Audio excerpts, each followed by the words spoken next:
Hey, look at there. Everyone, happy Tuesday. You're live on Professor Batson.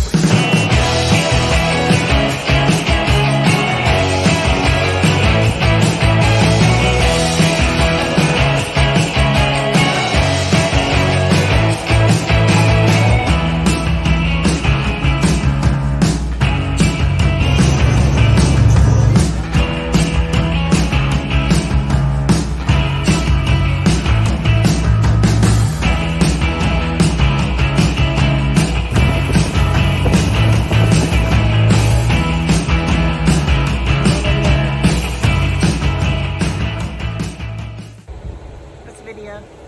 Hey, it's time to turn off the video, put it on photo. Emotional, damn it. Enough videos. It's time to go live. Here we go.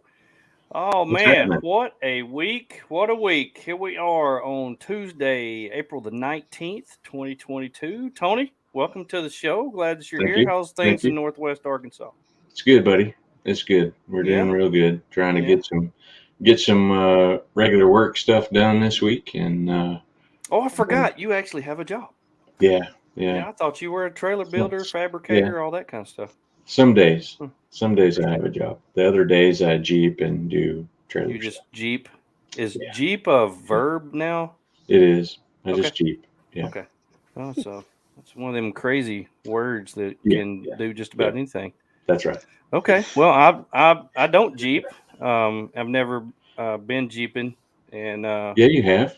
I have with you. You have. I That's right. drove while You you even flew the drove. drone. That's right. I Attempted. have You got drove while I I've got to attempted. drive a new Gladiator. It was unreal. It was kind of small in there for us two grown men, though. It Yeah. was kind of like two guys sleeping in a one-man tent. It was There kind of you go. cramped. Yeah. Yeah, it's kind of weird. Oh man, well we have a show. I forgot we were just carrying on a conversation. We are live tonight with Chris from Trail Rated Coffee. Chris, thanks for coming on the show. We appreciate you buddy. being here. Thank you very much for having me, guys. I really enjoying this. Yeah, well, we have been backstage for about 30 minutes, getting to know each other a little bit better. We've talked on email and in social media and things like that. This is the first time we've ever met face to face virtually, and since COVID, that's how everybody meets now, virtually. I thought that was the only way we did it anymore. Well, you're not gonna give me anything, and I'm not gonna spread my germs to you this way. So this is the government way, and this is the way we'll do it. So I like it. until we get out west, which is coming up real soon, Tony. Yeah, like 6 weeks. Yeah. And I've got some news for you. We're going on a pretty big trip, and you don't have a tent. I just want to make sure that you know that, because Yeah. you're going to need a place to stay. I sold my tent last weekend, and I'm tentless. You're tentless. I am. Well, I have acquired a new tent, and I can tell you that it has been a journey of conundrums that I've found myself in. It has been something. It's been I've been on peaks and I've been in valleys, and then I'd go back to a peak and then I'd go back to a valley. I love the tent. I have no qualms about the tent at all, but mounting it to my FJ has been, it's been words that you can't say on a live family show. Let me just put it that way.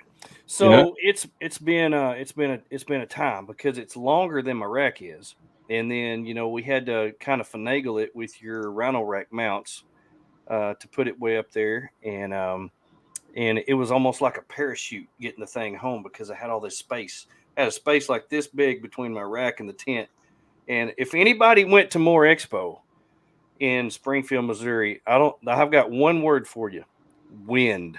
OMG, did the wind blow. It was almost like traveling from Oklahoma City to Amarillo. It was just unbelievable. Kansas eastern wind. It was horrible. And that thing, with all that space, it was like a parachute. And I was just driving through there, and I could just feel the FJ. Woo! Oh, that was a good one. Yeah, that was a good one. We ain't gonna make it home. I get on the radio, tell my wife, hey, we ain't gonna make it. We ain't gonna make it. You gonna slow. Woo! I mean, it's just one right after another. And I was just dying. just dying. But we made it home. There's Bill Reed from There's Bill Reed Cottywampa Overland. Hey, in the Bill. house. To Hey, have Bill. some celebrities in the house. Bill, thank you for being on here. Bill is a huge fan, if you watch his videos, of Trail Rated Coffee. Oh yeah, he loves some Mojave. Yeah, we're a huge fan of Mr. Bill. He's an awesome person and love that channel. Well, we got to did it hurt when you peed after jeeping? Huh. I don't know that we've ever had a question like that on the show. I just had to read It can. I could tell a story about getting stuck in a Gladiator and having to back down a mountain where you wanted to pee in your seat, but Yeah. I don't know if it hurt. Let me tell you, if you get in a spot where you have to back down something sketchy, that's a whole nother level. Yeah. Well, take your wife and your he was 3 years old. Take your 3-year-old sleeping in the back, and it's pouring down rain and hailing, and ask her to stick her head out the window and make sure we're not falling off the cliff. Oh. Yeah, you only do that once. Yeah. Come on if you're now. smart. Yeah. And if your wife goes back with you after a trip like that, She's a keeper. Nope, she did. And the next time we went out, we were on a trail where there was an avalanche and the trees were stacked up higher than the Jeep. And she told me either I'm never going again or I'm never going on that trail again. And so far we've never been back. So wow. Yeah, that was the first 2 times I took her out. So I'm proud she's still going. Yeah, that's awesome. Have you has she gone on like Black Bear Pass with you? Actually, it's funny. She's the one who wants to go on Black Bear Pass, and I watch all the people falling off the cliff, and I say, no, I'll wait at the top. Yeah, Arla went down Black Bear Pass with me, and she was, on the downhill side of things, and she was yelling at me to scoot over, and I was like, I can't. There's nowhere to go. Yeah. Yeah. I can't tell you how many videos I've watched of couples on Black Bear Pass, and the female is a lot of the times on the edge, and in the video she's like, you're gonna have to scoot over, and the driver's over there like, I'm all the way up against the edge, I can't scoot over anymore. You're gonna have to scoot over. Scraping the sidewalls. Yeah. Scraping the sidewalls, hon. I can't get over any further. Oh my goodness. The memories that you make. It's still on my bucket list, but I'm going to let somebody else drive. So I'm going to be the chicken on the other side telling them to move over. Oh, well, there's very few people in this world that I would trust to drive me down that trail. And so it would have to be one of those few. I'm not going with just anybody because you end up at the bottom pretty quick. Well, I say, it's a fast trip to the bottom. Yeah. Oh, my goodness. I've seen a whole lot of winching. Wrecked vehicles up that mountain, so it's a pretty cool spot. Beautiful, but it's not something that you want to take very lightly. Jeff said he picked up his trail rated coffee from Okie Overland at Moore Expo. Thank you for sharing that, Jeff. We appreciate that. Thank you. We got quite a few people in the chat. Baker Overland, Misty from the Day We Make, and the Lady 4x4's in here. Cottywample's in here. Let's see. Porker from West Virginia, got him some trail rated coffee at Okie at Moore too. So awesome. Appreciate y'all picking up this. And I can tell you this, I'm a connoisseur of coffee. We were talking about coffee earlier. We're kind of going way off script here, but that's the way we do things. And that's why we do this live. Yeah. There is no editing in any of this. This is all live stuff here. But we were talking earlier, Chris and I were talking, and Tony as well. It was later in life till we started drinking coffee. Now it's kind of the in thing. People, companies like Starbucks and 7 Brew, and I don't know what you've got out there. That's the new thing out in Colorado, but Dutch Boy. That's the new one out here. Well, they've made it cool, and they've got all this stuff that they put in there that my daughter, who's 19, is going through there every single morning, and Tony's daughter gets something in there, and she's only, how old is she? 12. She's 12. So they've made it cool to drink coffee. Well, and I've had kids come into school where I work, carrying 7 Brew and getting things from Starbucks. And so they made it cool to drink coffee. So back when I was a kid, their age, my parents didn't drink coffee. They didn't like it. But my papaw did the instant. And he Yep. would sit down. I still have my granny's old aluminum pot that she Yes, heated sir. water up in. I've And she got would one of them put in too. some hot water, and he'd take 2 scoops of that Nescafe, Yeah. and he would drink 2 cups of that every single morning. Yep. And My grandmother would do the same thing, and she would do I think it was like Mountain Blend or something like that.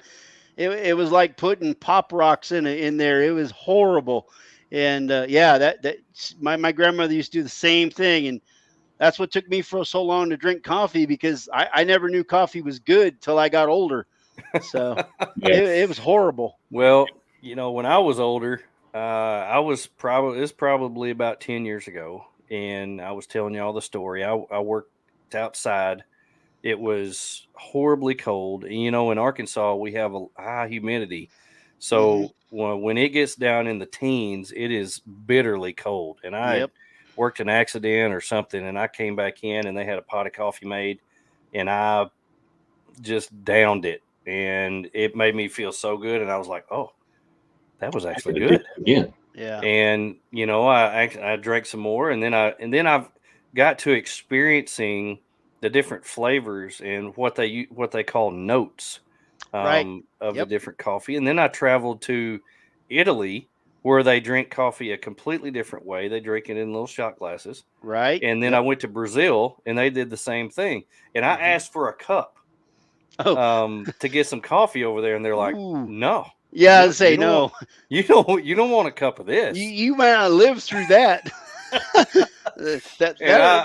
I drank about three of them shots that they gave me of the coffee, and I was like, "Where are we going? Where are we going?" Yeah, say, how many days were you up? Yeah, yeah. Those are some strong coffees right there. Yeah, that when the spoon stands up with nothing in it, that's when you know. Yeah, that's exactly. Exactly. Pop Well, rock. Chris, you told the story about your dad stopping at the truck stops and getting yeah. I can tell you that the more burnt up and just bottom of the pot that it was, my dad loved it, and I just could not understand why. It just like, no, I mean that's got to be the worst thing on earth. And then after my wife and I were married for a little while, she was a coffee drinker, and I kept telling her, why? And then she's like, just try it. And I tried actually good coffee one time, and it was like the whole world opened up and the lights came on, and it was like, wow, okay, I've been missing this for 40 years. Same here. And I became an instant addict. Yes, me too. It was like one sip. Happened. Now I'm drinking 3 pots a day. I don't know how it happened. It was just like somebody flipped a switch. It's magic. It's just it grabs you. it really does. And I became known at my workplace as the man who drinks the most coffee that's ever worked here before in the history of the place. And you got the little ribbon. Yeah, I get a ribbon. But I work at a school with a bunch of teachers, and so I actually started this every Thursday. I actually went to a flea market and bought a 50-cup percolator that was made back in the 60s that actually still worked. Oh, that's and cool. I loved it. So I started collecting old coffee makers, and then on every Thursday, I would go and I would fix coffee for the teachers and let them experience a different brand, a different type. Because they were always getting the Folgers. I mean, that was the only thing that they make at the school, because it's the cheapest and you can buy it in bulk at Sam's. Sure. And it's not great, but it'll get you by in a pinch. Mm-hmm. And so on all my travels, everywhere that we go, I always buy coffee to let the teachers try. And, some of the times they don't like it. Some of the times they're like, man, I've never had anything like that before. And so they're getting to experience the different types of coffee, the different beans, Yep. the different flavors in it, and they really enjoy it. And it's just been like my niche now, and it's been fun. So Yeah. That's awesome. Yeah, coffee. There's so many different tastes and even when you're roasting coffee, you can roast for different tastes and different notes and different flavors out of the same coffee. And so it's an art and it's a lot of fun. So yeah, I'm the same way. I love to just try new coffee and try different things and experiment. So yeah, I kind of agree with you on that one. It's just you got to try a lot of stuff, and there's some things you're not going to like, and then there's other things you just fall in love with, and then you get that kind of standby coffee you go back to all the time. So you're right.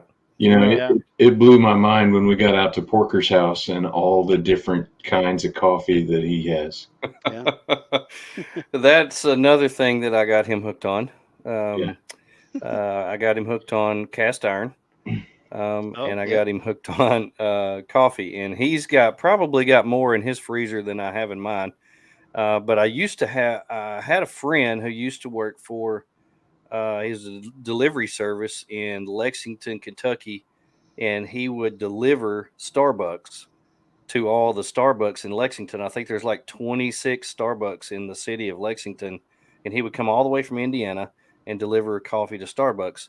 And anytime that they busted a pallet, they would just throw it away. So he would get all the bags and he would save them and put them in his freezer. And twice a year we would meet up and he would give me I had to go buy another freezer. He would give me a huge box of coffee from Starbucks. So we ended up trying all this and I ended up making it for the teachers. That's how I ended up using it all. But man, you talk about just coffee everywhere and trying all different kinds and traveling. It's amazing the different places that you go. New Mexico has different, West Virginia has different, and then you travel to a different country and it's going to be a whole nother place. So like for Christmas, my dad went to Turkey and he actually brought me back. He said, "You would not believe this sketchy place that I had to go to get you this coffee." And he brings me back this coffee that's in a sealed clear plastic bag with no writing on it, no label, no nothing. The guy ground it there and did everything to it there. And he brought me back the little pot that has the big long handle on it that they cook it over open coals. Or in sand. I don't, to this day, I don't know whether to make it and drink it or just look at it because I may not ever get any more.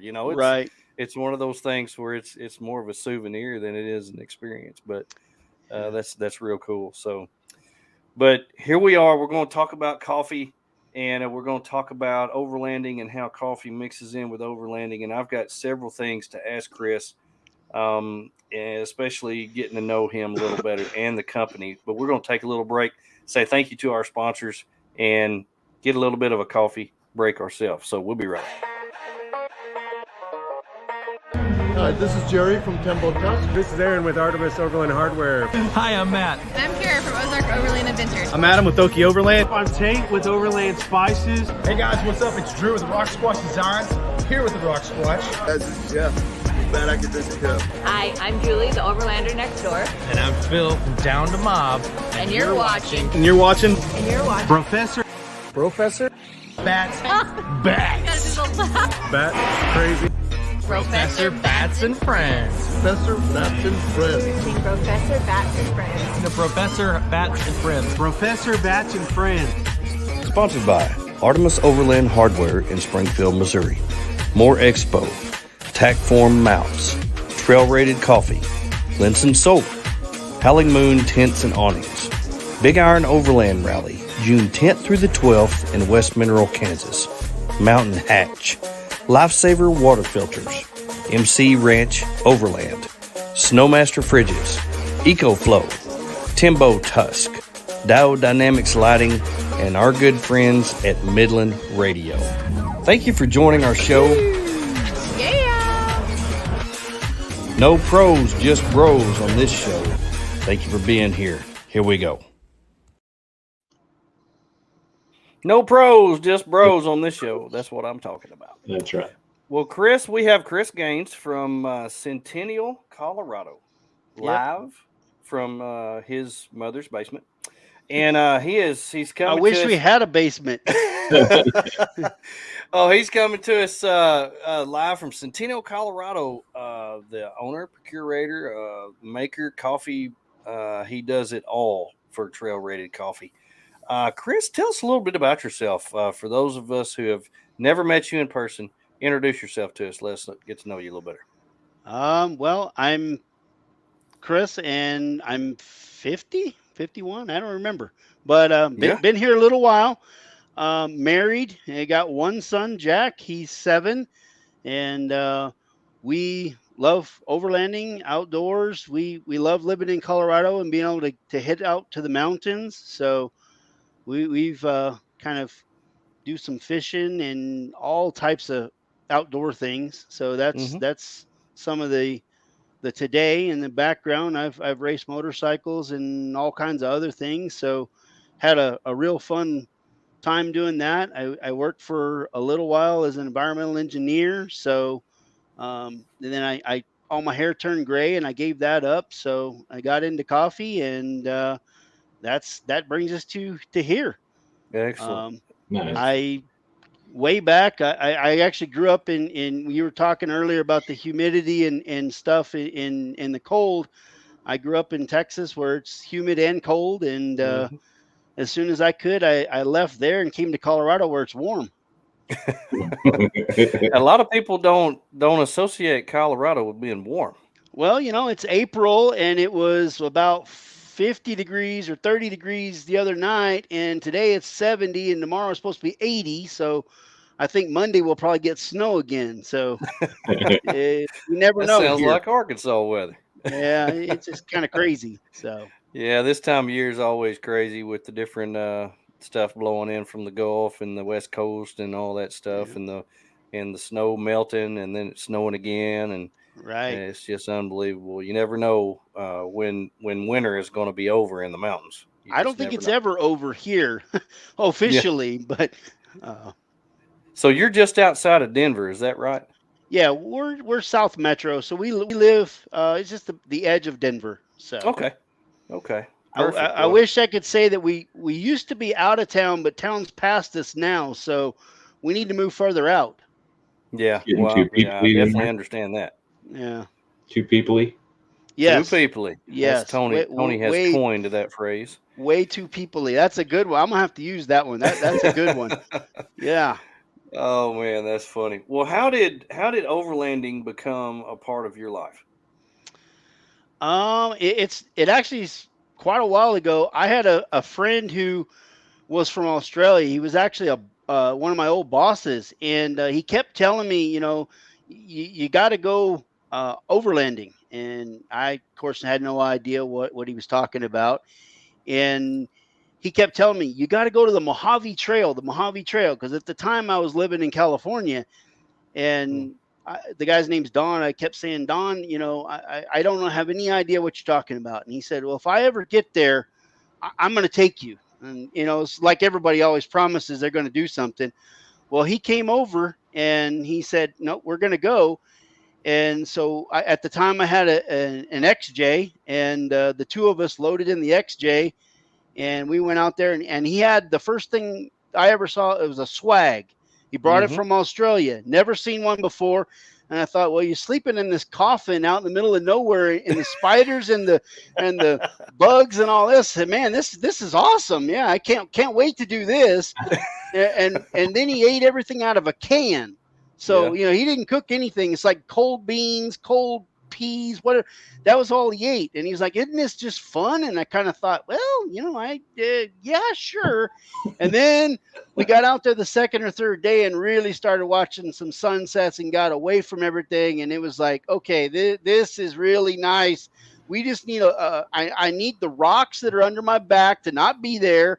And I need a bath every couple of days. But other than that, I can do this. And that's kind of brought us into the world. So, and then from there it was kind of jumping off the deep end. So and then take the food from the can to something to warm it up, or you can warm it up right in the can. Well, see, that's what I was gonna say. The first couple times he was warming it up on the engine, and he kept telling me, "Oh, Yeah. you can cook on the engine," and I kept thinking, "Yeah, I don't trust the can. I don't know about this." And second or third day, I was eating out of the can. I was hooked. I was done. Yeah. So yeah, and that was probably would have been, gosh, 2010 or before. So it's quite a ways back. Yeah. Yeah. That must be a thing. I think I saw Marco heating up his burritos on his airbox or something. Yeah. Yeah. My I've dad traveled used with to it. do that a long time ago. He had a little, like a hook system, and he would hold it behind the radiator, and he would hang meat and like almost like beef jerky stuff, and he would drive, and he could tell you like, oh, 15 miles we'll have sandwiches for lunch. And I'm like, okay, whatever. Yeah, I didn't know any better at the time, but I was drinking that bad coffee too back then. So yeah. You're a little bit more refined now. Oh yeah. I don't know My, if how I'm more we've grown. refined, but I'm a little I'm a more picky eater. Let's put it that Yeah. way. I've traveled with a guy who he goes to Taco Bell and gets 5-10 of those 99-cent burritos, and he'll put every one of them when he gets ready to eat one. He'll just stick it on his manifold. Yep. And a few miles down the road, he's popping his hood and getting it out there and eating his lunch. And I was like, man, I just don't know about you sometimes. It's just crazy. But the military will do that to you, where you'll eat anything, and that's kind of where he's coming from. But well, tell us about your rig. You talk about getting the rocks out of your back and traveling with a swag. You've progressed a little bit, in your rig. So tell us about what you have now. Well, we've got a 2020 Gladiator. Kind of before the show, we talked a little bit. I had an XJ for 180 years or something like that. It had about that many miles on it. So we traded it in a few years ago and got the Gladiator. I kind of went to Easter Jeep Safari, saw the concepts, and I drooled all the way home and ordered one that day. So we got that, and as soon as we got it, I don't even think I still have the stock tires, and I think they might have, I don't know, 5 miles on them. I went and picked the truck up at the train yard. They didn't even service it. I brought it straight home and basically tore it apart and started working on it. So we put 37s on it. We're running stock suspension because when I bought the truck, there wasn't much out there to buy. So I didn't know, I couldn't pick a kit. I didn't know what I wanted to do. So fast forward almost 3 years in June, I'm still trying to decide what I want, because now I'm building a camper shell. I got a camper shell in the back. We bought that last fall, and I'm waiting to build that out. And then I want to build the suspension and shocks and everything to hold the weight of that. Other things I've done, I put a Taser Mini to recalibrate the speedo. We put a stubby bumper on it. And then I think the best thing is we got some Bushwhacker fender flares last year, which kind of, I guess it was we went to Easter Jeep Safari, and having no lift on 37s, let's just say I tore the fenders off during the event. And it was kind of funny on the trail run, about every half a mile, somebody, hey, your fenders are falling off. And like, we know. We finally just ripped them off and threw them in the back. So we came home and got new fenders for it. And then, like I said, we got the camper shell, and we've been working on building out the back. We're going to build a sleeping area and then kind of a cooking platform and things like that. And I had a rooftop tent and bed rack, but then we switched and we went to the camper shell, and we bought a pop-up last year, and we're building a pop-up on 33s. So that's kind of where we're at. And I'm homeless on the trail because I don't have a rooftop tent. So we got to figure that out, because I got a trail run here in about 3 weeks. I've got to have a tent for. So that's where we're at. But you're in a crunch. Yeah, well, you're in a crunch. We're still right now. I'm on an air mattress in the back of a camper shell. Well, hey, whatever you got to do. I'll say we're going to get there, though. Yeah. Tony's kind of in a crunch too. He's got a tent ordered, but whether it gets here or not, that's another thing. So, Yeah, Bill says you have another run in June as well. Yeah, he actually talked to us about that. We'll be Yeah. ready for that one. That was the one that kind of uh this one I'm running in next month kind of sneaked up on me. So we were hoping to have everything done before then, but Colorado weather's kept me a little bit behind. Let's just say Yeah. that Mr. Snowman is still out there. Yeah, no kidding. Well, they say that you're not supposed to travel if you live outside of Colorado. You're not supposed to travel to Colorado before May because you Mhm. just never know how it's going to be if the passes are open. Oh But yeah, that makes me think. Well, what about the people that live there? I yeah. see them post pictures all the time of going out to I these was gonna trails say I all don't think throughout the year. yeah, they don't listen to that very No, often. they don't Yeah, listen. I think one good thing about doing overlanding and finding back roads in this area is it keeps you off the freeways because freeways are parking lots. I mean, it Yeah, never fails. Every weekend there's a line to the mountains and somebody's upside down, and you just wonder. mm, Well, you don't wonder how they get there. You know how they get there, but it's like you'd think that you'd watch enough TV and learn, but nope, yeah, they don't. yeah. So. Yeah, I understand. Well, let me ask you, Chris, why? What was your attraction to coffee? Why start a coffee business? Well, my attraction, that's two things. My attraction to coffee was I was attracted to a beautiful woman who became my wife. So and she liked coffee. So I needed to like coffee so she'd like me.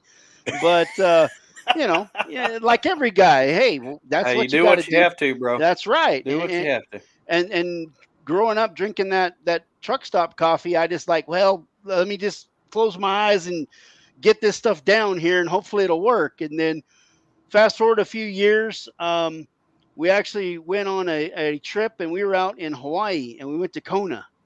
And Oh, we happened to go there during the Kona Coffee Festival. wow. So yeah, that's what I said. Wow. Got to That's talking. still one that I haven't got to try yet. Oh, we went out there. It was amazing. I got to try probably 30 or 40 different farms and Mm, talk to the growers, talk to the producers, everything. And I fell in love. I basically told my wife, I said, we're selling everything. We're moving to Hawaii and we're buying 5 acres of land. And we're growing coffee. And then we got back home and I picked my stuff up off the front porch and said, well, maybe we can do something else. So we decided, well, let's do some coffee. And it was probably quite a few years after we finally got into the coffee business. I learned to do a little roasting and kind of started learning about coffee and then developed from a passion into a business. mm. And that's how we grew into Trail Rated Coffee. And I can say this much. I can't take credit. My wife, she's the one that kind of pushed the coffee business over the hump and got it going and said, hey, we're doing this. So That's awesome. that brings us to today. So That's cool. That's Sounds cool. like you What- have a keeper. Yeah. yeah, well, She loves the we've coffee been. and she wants to go to Black Bear Pass. So I mean, Yeah, what else is there, right? Yeah, Yeah, no, right. I guarantee you that that she's my soulmate. So we will be here till the end. So good for you, buddy. Awesome. That's awesome. Well, you struck a nerve with me there with trying the Kona because Oh, yeah. when I developed this addiction, I started researching all the different coffee beans and right. different thing like that, and found the Kona coffee, the Kona beans, and discovered how hard it was to get 100% Kona. Almost everything that you get is a Kona blend. It's And nearly It's impossible nearly unless impossible unless unless you go to Hawaii. Yeah, I was to say unless you go to Tacona and you get some on a suitcase and bring it back. Yeah, Yeah. that it's and most of what you get that's Kona coffee here in the States is going to be a blend. They really protect that and try to keep it on the island. So it's a very, very rare commodity to get pure Kona coffee here in Yeah. the States on mainland. So That's That's very cool. Well, about your business, Mhm. the trail rated coffee. I love what you write on there about us, and I'm just gonna read this off your website. It says we are a small family owned coffee roasting company located in Colorado. When you buy from us, you're buying directly from the family that roasts, packages, and ships your coffee order to you with care. You can feel good about buying from us because all our coffee is premium, specialty grade, fair traded, naturally grown, and sourced directly from small independent farmers. Yep. Now, why did you want to set your business up in this way instead of outsourcing your roasting or outsourcing your anything like that and just be a drop shipper? Um, Main reason is it was a passion that I had that kind of turned into a business. So we really wanted to be hands on. We want our hands in every piece. If you see our labels, my wife designs them. If you see my website, my wife does that. I mean, she was working on our website at 1 in the morning. I mean, it's really everything that we put together, and we really wanted. I'll tell you, one of my main focuses is my little boy, he's 7, and we wanted to show him running a business from the ground up. Our goal is to one day hand it over to him and have him have something that he can be proud of and run the rest of his life. And just having that hand touch, we feel that a lot of that goes away today. There's so many mechanical process things, and we wanted to be a part of every aspect of the business. So Mm. we kind of jumped in and learned, and we're still learning. So it's definitely a work in progress. But that was our biggest thing is when you order from us. I mean, if you have a problem, you call, you talk to either myself or my wife. The Mhm. 7-year-old will talk to you, but he probably can't answer your questions. We sign every order. If you order coffee from us, you get a handwritten note and probably get some kind of little crazy scribble from Jack, because he loves to sign the orders. He labels the bags. He puts coffee in bags.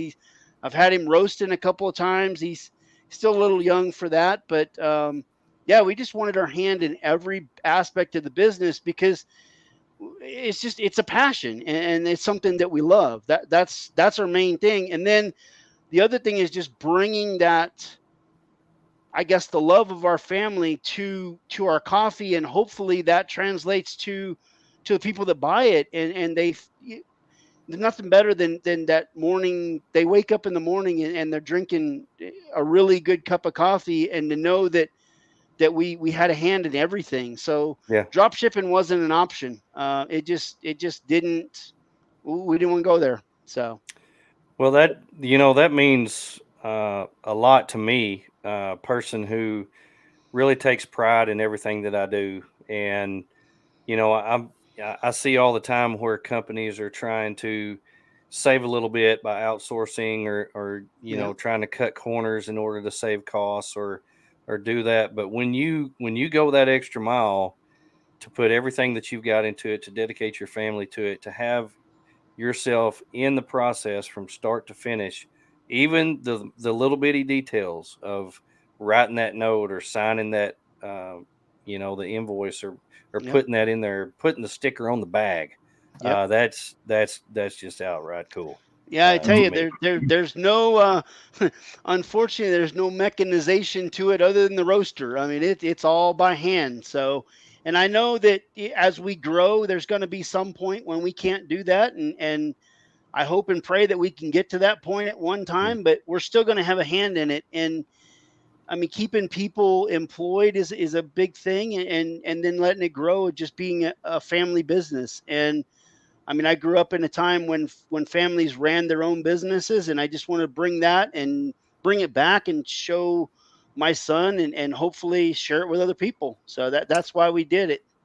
I love it. Yeah. Well, if you get on the website, I pulled it up here. Here's the homepage when you go to the website. Yep. But the very first thing that you see is the banner that says "Great Coffee That Saves Trails." Yes, And this sir. was another thing that drew me to you. It wasn't just the fact that you sold coffee; it was the fact that you actually went an extra mile to give back to the lifestyle that we actually promote and the one that we live. So you you say on your website, for every trail ready coffee product sold, we donate $1 to the Trail Network it's named after. Right. So if you see all the roasts that are on the screen, there's Black Bear, there's Rubicon, Imogene, and Mojave. I think that's all. I can't see Sierra. else, but Yep. Sierra. Okay, I can't see any far down. So you donate $1 to the Trail Network it's named after. If a product isn't named after a trail network, we put $1 into the TRCC fund. Yep. And regularly award funds to deserving trail organizations. We're committed to supporting volunteers and organizations who build and maintain trails for recreational use. Without their efforts, it would be only a matter of time before every mile we enjoy is closed or destroyed. The TRCC Trail Fund's mission is to support, recognize, promote trail stewardship through philanthropy efforts made possible by your purchase. So I love how you're giving back to the lifestyle that we all support and actually love. It's something that we choose to do. It's not something that we're made to do. And this is something that you chose to do through your company to give back. So why that decision to do that? Honestly, it comes from going back to overlanding a long time and just seeing how over the years our trails have closed, campsites are always trashed out, just basically our public lands are declining. And it was kind of a two-way street. It's like, as a family, we've always picked up the trash when we got there, put it, leave it better than it was when you got there. I was brought up that way, and I mean, I can still hear my grandmother yelling when you throw a piece of paper out on the ground, you go pick that up. And that's ingrained in me. And when I started seeing what's happening to all these trails and everything, my wife and I kind of put it together and said, well, let's put together this fund and let's give back. So what we do mainly is we participate in trail projects. So we actually go out and build stuff or clean up. We have a couple local organizations that we do trail cleanups with every year. We go out, we have a few of our own that we do. And then we give back to nonprofits that go out and clean up trails or even repair and build trails. And we're mainly focused on overlanding, but we're not limited to that. In June, I'm doing an event for mountain biking. My son's a mountain biker, and they're facing the same problem. So it's not just the overlanding guys; it's everybody. Yeah. And we're committed to fixing trails. Period. It doesn't matter if you're flying on them, you're riding on them, you're crawling on them. I don't care. We're going to go clean them up and make them better, because I just feel it's our mission. I think as older stewards of the land and leaving my kids something, it's ingrained in me. We've got to do it. It's a mission. Yeah, that's awesome. So very cool. So tell us about your coffee. I have right here. I have the Mojave. That I have not tried yet. This bag has not been opened yet. It's pretty good. I have the Imogene and the Rubicon, and I haven't smelled or tasted something I don't like yet. Yep. Well, that's good. That's a fact. Well, same here. Yep. There's a lot of coffee companies out there that their coffee is bitter. And you can smell it when you open the bag. It's bitter, and it's going to taste that way, right? But and some, with your business, people are taking a chance on you buying your coffee because they don't know what it's going to taste like unless they've tasted it from somebody else. Sure. And so I want to put it out there that I've tasted this coffee. I've tasted coffee in 6 countries. I've drank, I don't know, good Lord, how mercy, how much coffee I've drank and how many different kinds. But I haven't drank any of your coffee that's not extremely good, and it's not bitter. Yeah. Your roasting process is amazing because the flavor that's in there is so good. So how do you choose?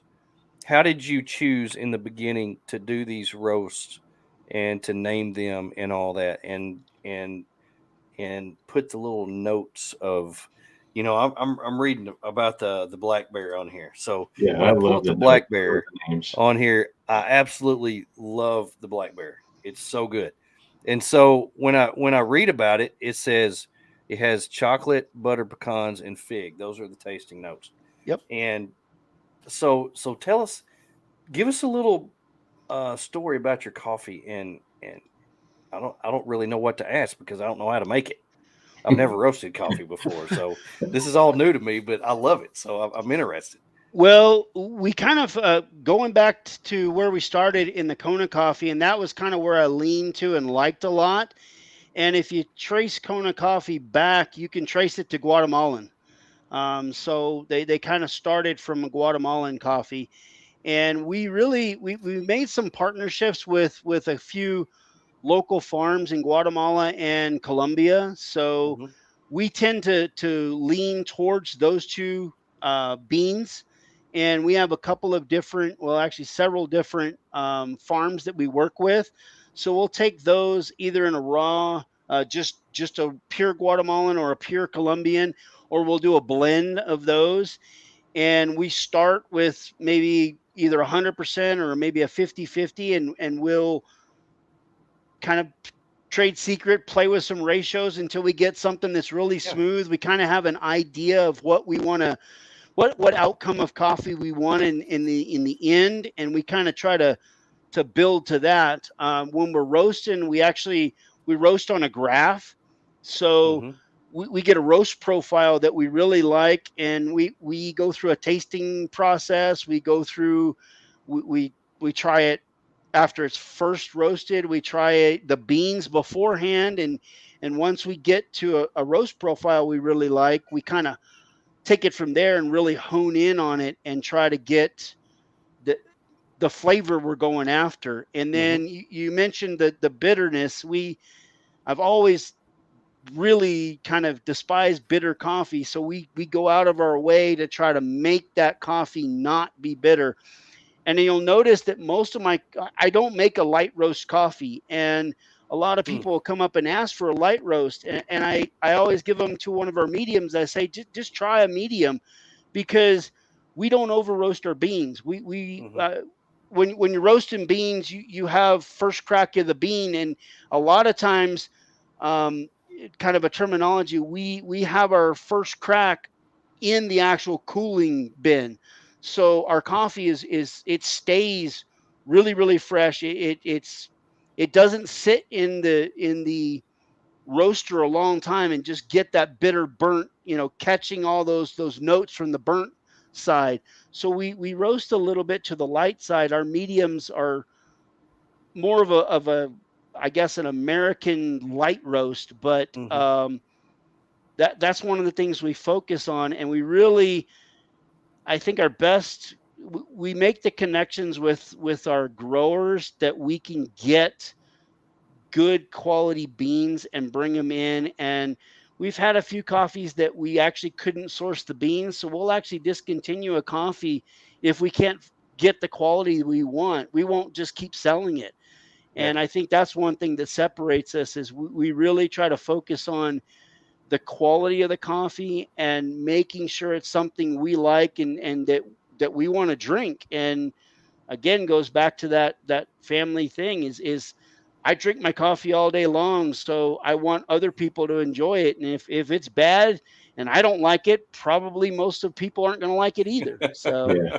um, Well, a coffee question. mhm. So, what is the difference between a dark roast and medium roast? Is it the length of time that you roast the coffee?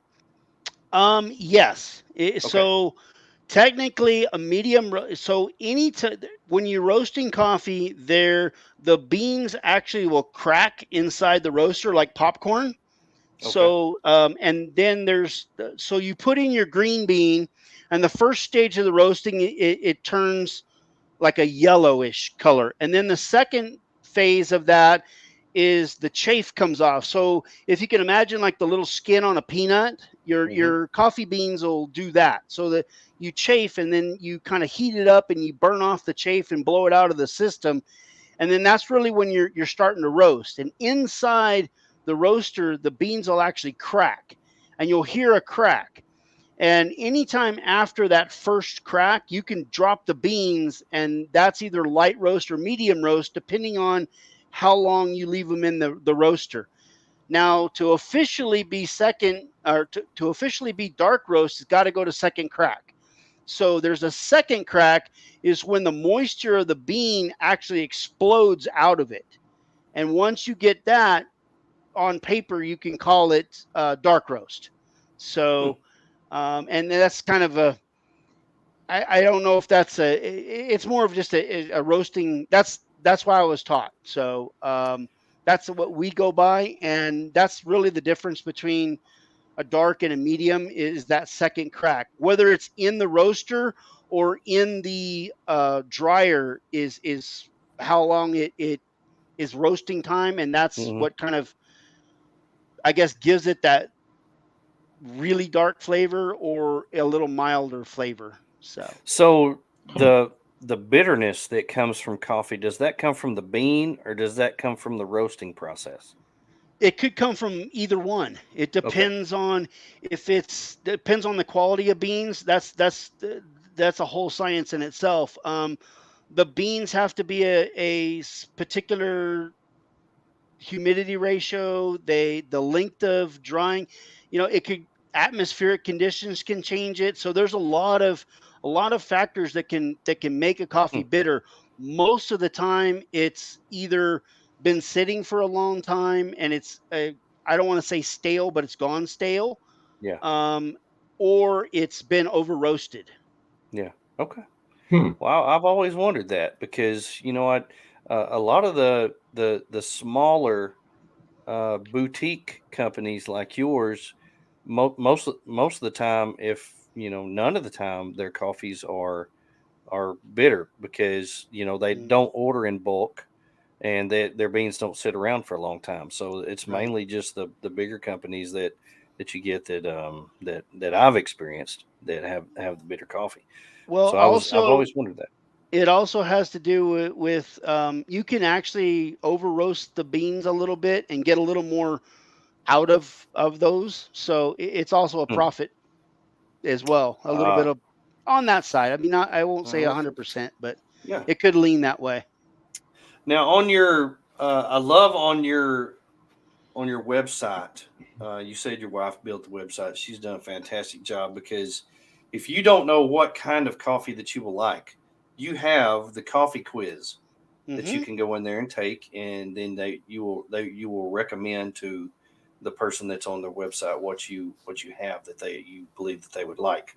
Now you have, let's see, 6 blends that are available right now on your website. You have 2 dark roasts, Black Bear and Rubicon. You have 2 medium roasts, which are Imogene and Sierra, and then you have flavored coffee. Yes. Velvet Ridge, which is a red velvet cake with cream cheese frosting. My wife would love that. Ooh. It's actually a really good. Yeah. Tony would like that because he drinks with his pinky up. No, he doesn't. And then you have the only coffee that I will not drink, which is decaf. Because why? Well, we actually make our decaf. I had a few people who they have an aversion to caffeine, so they're allergic to it. I know a few people like that, yeah. And the complaint was most decafs are really bad, and so we set out to try to make something that was a good tasting coffee that's still decaf. So there's a market for it, and it's definitely our decaf is a Colombian coffee, and it's one of the better ones that I've found as far as decaf. So it's good stuff. Travis asked, "Did you have to pay to be able to use those names on your coffee?" I don't believe that those names are copyrighted, so I don't see where that would be an issue. No. That was just the name of a place, so it's Yeah. a lot of people use Mount Everest this or Pikes Right. Peak that, so those are not copyrighted. It's just the name of Right. a place, so that's not something you have to worry about. Now, one of my favorite things in this whole world is coffee preparation. And how I make it, because I actually I have become an avid collector of ways to prepare coffees. From the cowboy coffee that people have done a long time ago to jet boil to percolators, I have collected them all. I've actually had to stop myself because the collection got overwhelming, and it's just ridiculous some of the things that you can get into when you're doing coffee preparation. What is your favorite way to prepare your coffee when you drink it? If I'm on the trail, I do a percolator, or we make pour over packs. So I do a pour over. So that's my two go-tos. Yep, right there. That's where we go. This is the one I use at home. I have a smaller version of this that goes everywhere I go. Yep. This is a wherever, made in the early 60s. I love this kind because I can't tell you how many times I've broken the little glass percolator thing on top. Well, this one is actually made into the top where you and a cover over it where you can't break it. So it's almost Joey proof. And it's wide, so it won't turn over. Yep. What was that smart aleck comment, Tony? You said almost Joey. Almost. Well, I've had made coffee before and set it on my stove, and it turned over into my bacon that I just cooked, and I just lost my mind. So I ended up going home and buying a wide thing at the bottom so it wouldn't turn over. This is one like I used to have that I took with me everywhere. I like it because it had a handle over here at the so you could pour it a lot easier. Another percolator that I have. You mentioned the pour over packs. Yes, sir. I have started liking the pour over packs. Awesome. I've never used them until in the last year or so, but I like that if you try it and you put one pack in there and it's not strong enough, you always have another pack and you can put it in there and make it stronger. So I love that part about it. Yeah. And they make good coffee. Yeah, we put our premium coffee into them. So we make all of our own pour over packs. So we actually make them in house. So we make all of our coffee into a pour over. And on the trail, if you're making it for more than a few people, you can do it, but I would jump to something bigger, either an Aeropress or go up to a percolator or something like that. But if you're out there on the trail by yourself, it's super easy. If you've got a mug, you can make coffee right there. You just need a little bit of water, jet boil it for a few minutes and you're done. So for those that don't want to make a full pot. Right. Yeah. Yeah. That's a great way to go. They're sealed in a package. So you just open them single. Take them out, throw them away. No mess. Right. Yep. Love that. Love that. Absolutely love it. It's almost like making tea. Like, because that's the way tea's been made for years, is in the little packets. And now you put the coffee in there and stick it down in there, or put it in a pour over. And when you're done with it, you just pull it out and throw it away. No mess. I love that. Yep. Absolutely love that. Huh. Now I got this a couple years ago. This is an Aeropress for those of you who have never seen one. If you research coffee competitions, almost every competition is won with an Aeropress. Yep. And that's because the competitions are done in Europe and they drink small cups of coffee. Right. Like I mentioned, I went to Italy and they do shot glasses. Well, these don't make a whole lot of coffee. So you're doing a whole bunch of making if you're doing one of these. But I love the fact that it's different because it forces the water through the granules and it's a completely different flavor profile. It's really cool. So it's got a little thing down here and a filter goes in there. You just set it on top of a cup and you just press. if you like cold brew, you can also make cold brew in those. So that's one Yeah. thing too. So It's nice. It's compact. It has its own little bag. Real easy to take, and a lot of people like that. But like I said, I have to do it like 3 or 4 times. yeah, In the morning. that's if you use a nice tumbler, yeah, you're there for a little bit. Now, I will tell you from experience, I don't know how, but make sure you put the filter in one because Yeah. coffee don't work too well without it. I first probably month that I had mine, I sat there and like, man, this is the most horrible coffee in the world. And then somebody told me, oh, they need a filter, and I was like, what? They need a filter? Oh, okay. Yeah. It needs So, a filter. yep. Lester says, not a flavored coffee drinker. Need it 3 ways: black, hot, and in a cup. Anything for me. Oh, well, any of the ones that we mentioned on here, I'm telling you, Lester, I would not lie to you. I would not lie to you. Any of the dark or medium roast, the Black Bear, the Rubicon, Imogene, Sierra, you will not be disappointed. You will not be disappointed. So if you're going to get one to try, I would try the Imogene. That's just me because it is so good. Yeah. I mean, it's so good. But, I just get my cup and I go out in the garage and I drink my cup and I look at my Gladiator and that's the tough best. life, Tony. Yeah, tough life, Tony. it is. I swear. I got this. I asked for this for Christmas. This is I think you sell these on your website. This is a foldable pour over, so Yes, it sir. folds down flat. You can take it anywhere. See how flat it is, Mhm. and all you need is a little filter to put in there, and it sits up on top of your cup. Pour over has become my new favorite way. The flavor profiles of the pour over are the best that I've had in a long time, and I drink out of the same cup every day. The inside of it is black as my soul, and it is just one of those things. I warned my wife, never wash my coffee cup. Yeah. You don't wash it. Don't wash my coffee cup. It's stained, and that's the way I want it. It's covered with stickers, and it's like a little child, and I take it everywhere I go. And it's weird that to me, coffee doesn't taste the same unless I drink it out of my cup. I'm just one of those guys. So That's true. I'm kind of like that with water. Water can make a huge difference in the taste of your coffee. So if you're making coffee, you might look at filtered water or adjusting the coffee ratio for the water that you have, especially if you go to a new, like if you're traveling across country, your coffee will taste different depending on the water. So I'm the kind of the same way with water. It's like I'll take Colorado water with me so I can make coffee that I want. So same here. My wife's got to have bottled water. She does not like,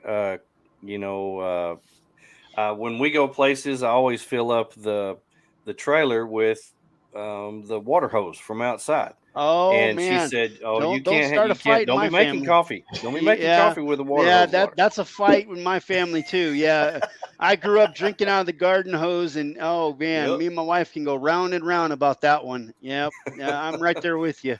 Oh, she'll look at me and she'll look at me and she'll say, "You made this with a water hose, water." Yeah, it's like, how do they know? I don't know how she knows. She's got 4 cups of creamer in there. Yeah, and 4 parts creamer and 1 part coffee, and then you can tell the difference in the water. I have a very delicate palate, but hers out of this world. I just don't get it. I don't understand. Well, that's I'll fill up the water jug or the trailer in the middle of the night, and she'll come out. What are you doing? Nothing.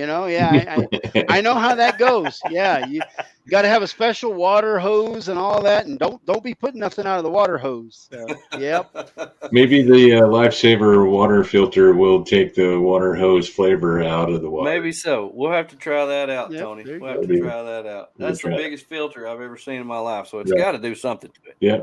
I don't know. Well, I look every day on social media. I'm kind of a social media freak, so I follow a lot of memes, people that put memes out there, and there's between bourbon and coffee, they probably run neck and neck as the meme capitals of drinks. Yeah. And I love what these people do on their memes. So I kind of highlighted a few things that kind of tickled my fancy, and so One was, I'm sorry what I said before I had my coffee, and I've had to sell that to people before. Yeah, I've been there. My wife has a plaque of this in our kitchen that said, I thought I liked coffee. Turns out I love creamer. Nothing starts before coffee. My birthstone is a coffee bean. That's a I good eat one. salad every day, bean salad, coffee bean salad. I've had so much coffee today, I can see noises. I think I've been there before. Yeah, I was say I've definitely been there a few Yeah. times. Yeah. You pull an all-nighter, and next morning you're just, okay, yeah, I've had enough. Coffee, because crack is bad for you. Behind every successful person is a substantial amount of coffee. And then the one that I wish I had wrote his name down, the guy who said this, because I'm going to have to use this. He said, without my morning coffee, I'm just like a dried up piece of goat. I mean, I don't know who this guy is, but I like him. I was going to say, yeah, we need to invite him to camp with us. Just like a dried up piece of goat. He sounds like he's from the hills of southern Arkansas. I think my wife's got a T-shirt that says "No talkie before coffee." Yeah. Well, and by the way, Tony, we're holding about 4 7 Brew T-shirts hostage at our house that y'all left in our vehicle for more expo. So I'm just letting you know we got them. We did forget them. Yeah, we did. That's right. I slept in the extra small the other night, so it may be a little stretched out. Yeah. Oh man. Well, so the coffee thing, I love talking about it because it's one of my things. It's one of the things that I do, and it's something that there's one thing that I absolutely love to do when I camp, and it's cook, and making coffee is part of that. And it's one of those things when you get up in the morning, that's the first thing you do. Yep. And I learned from a guy that I camped with, I don't know how many times, way back in the day. I grew up, I would wake up to the smell of biscuits and gravy and bacon, and my granny would be in there cooking. And every day, every time to this day, when I'm making biscuits and gravy, it takes me back to that time. But little did I know that she had gotten up long before that, and her and my papaw had made coffee, had sat down, started their day, and then they started making breakfast. And I used to be in a hurry all the time until I started drinking coffee, and then it settled me down a little bit. So when people say, but first coffee, everything starts after coffee, I understand that now, because I learned that now I get up, I make coffee, I sit in my chair, I enjoy the morning. Yeah. And after that, then we can have breakfast. Because I used to be in a hurry, and I used to have breakfast and drink my coffee while I was making breakfast. Not anymore. That's right. It's one of those things where you need to take time and enjoy the moment. And I'm one of those guys, I don't drink coffee with food because coffee is like a cigar. It should be enjoyed by itself. And, if you drink coffee with food, that's fine. That's just not me. That's not how I work, because I think that me and my coffee cup, it's just our alone time. It's me and enjoying that time. I agree 100%. I'm almost getting emotional. I'm the same way. It was funny. I was thinking about that earlier, and one of the best things I think out overlanding is that that time in the morning, if you get up early and you make that cup of coffee right before the sun comes up, just when you start seeing the light, right before that sun just pops up over the horizon, and that hits you. If you're drinking an amazing cup of coffee at that time, I mean, it's I don't know what heaven looks like, but it better have coffee and a sunrise, because I'm ready to go. I'm telling you. Yeah. And that's one of the things I love about getting out and doing overlanding or camping, is just getting out there to where there's nothing, it's quiet. And I'm the same way. That cup of coffee just it makes the day.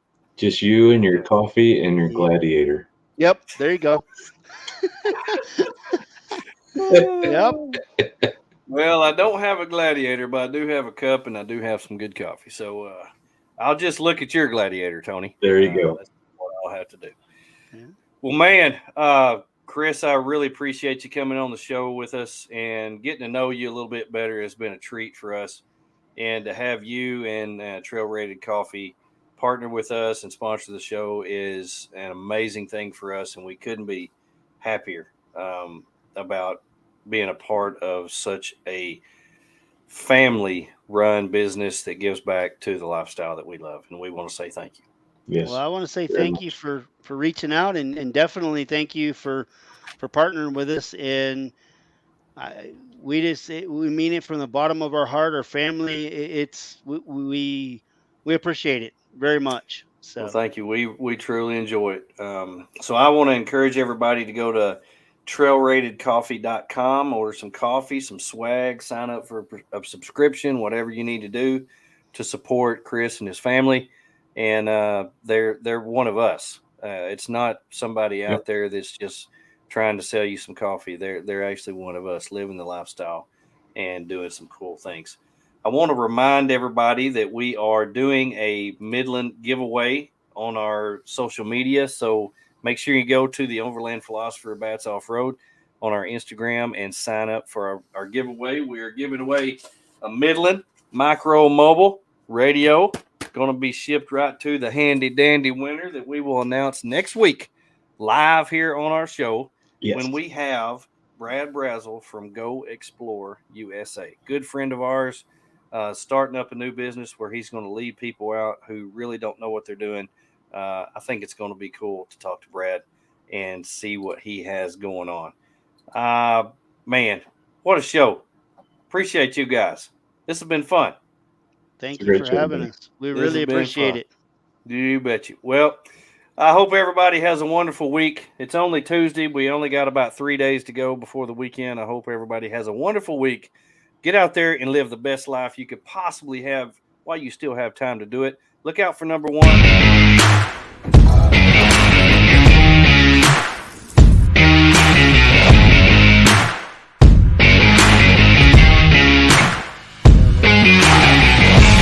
BROfessor and Friends 2022.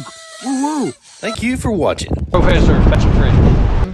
BROfessor, Bats and Friends. BROfessor Bats and Friends. Ka-chow! Enjoy the BROfessor and Bats and Friends. BROfessor Bats and Friends.